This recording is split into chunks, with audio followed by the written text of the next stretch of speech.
Revolutionizing quantum computing, D-Wave's leap in error mitigation. Welcome to Knowledge Click. Today we're exploring the captivating world of quantum physics. Often regarded as complex, we're here to simplify these concepts for you.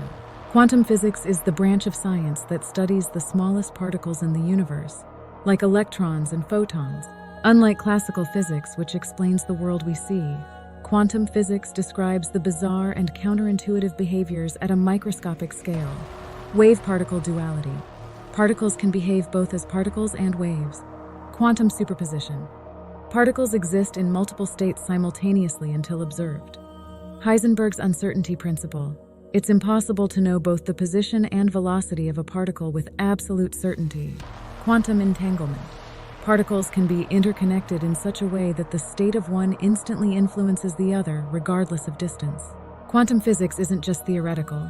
It's the basis for technologies like lasers, semiconductors, and MRI machines. It also holds potential for quantum computing, which could revolutionize data processing. Quantum physics shows us a universe far stranger and more wonderful than we could have imagined.